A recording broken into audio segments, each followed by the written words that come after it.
Hello বন্ধুরা, welcome to my YouTube channel moms kitchen. আজকে তোমাদেরকে আমি বিরিয়ানি রান্না শেয়ার করছি। প্রথমে সমান মাপের আলুগুলোকে ছাল ছাড়িয়ে নেব। এরপর সামনে থাকা 3 কেজির মতো গরুর মাংস রয়েছে, মাংসগুলোকে ভালো করে একটা ঢাকায় ঢেলে নেব। এরপরে দেখতে পাচ্ছ ব্যাগের মধ্যে চাল রয়েছে, শসা রয়েছে, বিভিন্ন রকমের বিরিয়ানির মশলা রয়েছে, বাজার থেকে এনেছি। এরপরে আমি পেঁয়াজের ছালগুলোকে ভালো করে বাদ দিয়ে পেঁয়াজটাকে ভালো করে বটির মাধ্যমে কুচি কুচি করে নেব বিরিয়ানির জন্য। দেখতেই পাচ্ছ বিরিয়ানির জন্য পেঁয়াজগুলোকে আমি প্রথমে একটা পাত্রে ভালো করে কুচি কুচি করে পাত্রের মধ্যে রেখে দেব। পেঁয়াজ ছাড়ানোর পরে আমি একদিকে বড় একটা পাত্র নিয়েছি। এই পাত্রের মধ্যে আমি চালটাকে ভিজিয়ে রাখবো আগে থেকে। চালটাকে প্রথমে বাজার থেকে যেহেতু নিয়ে এসেছি, ওটাকে আগে ধুয়ে নেওয়ার পরে জলটাকে ভালো করে ফেঁকে দেওয়ার পরে আমি এরপরে আবার ভালো একটু জল ওর সাথে মিশিয়ে দেব। আগের জলটা খারাপ ছিল, তাই এই জলটা ভালো, তাই এটার সাথে আমি মিশিয়ে দিলাম।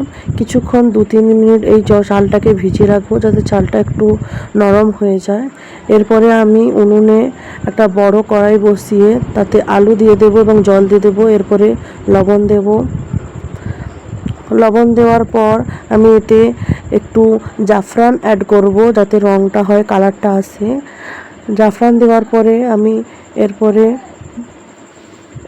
পাত্রের মধ্যে কিছু সামান্য পরিমাণে হলুদ গুঁড়ো, একটু লঙ্কা গুঁড়ো দিয়ে দিচ্ছি যাতে কালারটা আসে। আলুর বিরিয়ানির জন্য যে আলুটা রেখেছি তার কালারটা যাতে ভালো করে ঠিক করে আসে।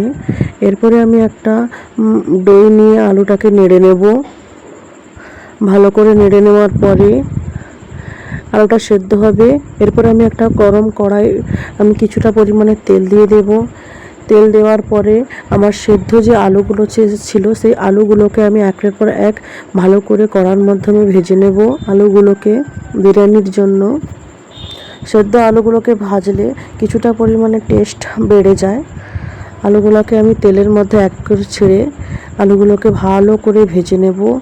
ভেজে নেওয়ার পরে আমি যেখানে বিরিয়ানিটা চাপাবো সেই বিরিয়ানির জন্য বড় একটা হাঁড়ি নিয়েছি। দেখতে পাচ্ছ কিছুটা তেল মাখিয়ে আলুগুলোকে কড়ার থেকে ভালো করে এই বড় গামলার মধ্যে আমি নিয়ে নেব, হাঁড়ির মধ্যে।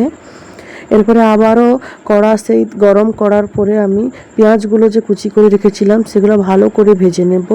পেঁয়াজগুলো ভালো করে ভেজে নেওয়ার পরে আমি পেঁয়াজগুলোকে ওইভাবেই নাড়তে নাড়তে ভেজে নিয়ে একধারে রেখে দেব পেঁয়াজগুলো।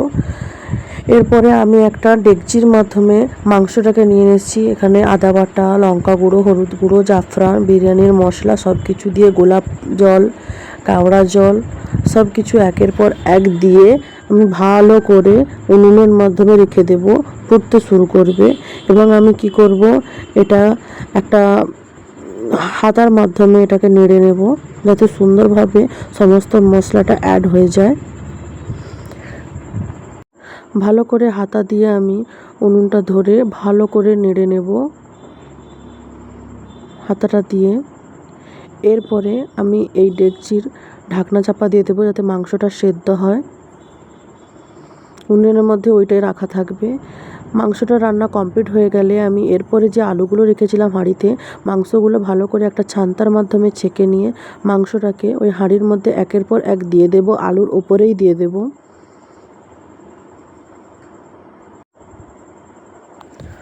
আলুর উপরে দিয়ে দেব। প্রথমে এই ইউটিউব ভিডিও করছি, আমার যদি কোনো ভুল ত্রুটি হয়ে থাকে বন্ধুরা আমাকে প্লিজ ক্ষমা করে দেবে। সমস্ত মাংসটা দেওয়ার পরে এরপরে আমি ঢাকনা লাগিয়ে দেব।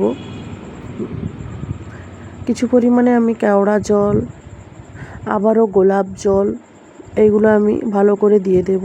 দেওয়ার পর আমি সামান্য পরিমাণে বিরিয়ানির মশলাগুলো আমি গুঁড়ো করে রেখেছিলাম আগে থেকে দিয়ে দিলাম, এখানে অ্যাড করে দিলাম।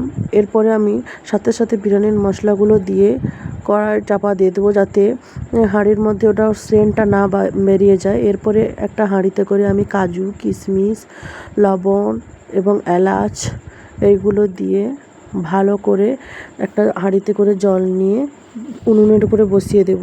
ফুটতে শুরু করলে এই জলের মধ্যে আমি চালগুলো যে ভিজিয়ে রেখেছিলাম এই জলের মধ্যে আমি দিয়ে দেব চালগুলো। এবার ভালোভাবে ফুটতে শুরু করবে ওই গরম জলের মধ্যে চালগুলো। আগে থেকে দিলে চালগুলো ভেঙে যাবে। এরপরে আমার ভাতটাও রেডি হয়ে গেল। এরপরে হাঁড়ি ঢাকনা খুলে আমি হাঁড়ির মধ্যে পেঁয়াজগুলোকে দিয়ে দেব, ভাজা পেঁয়াজগুলোকে। এরপরে আমি একটা হাঁড়িতে করে গরম উষ্ণ জলকে তার মধ্যে আমি ঘি ঢেলে দেব এবং পাউডার দুধকে দিয়ে দেব। দেওয়ার পরে জাফরান দিয়ে দেব যাতে কালারটা আসে।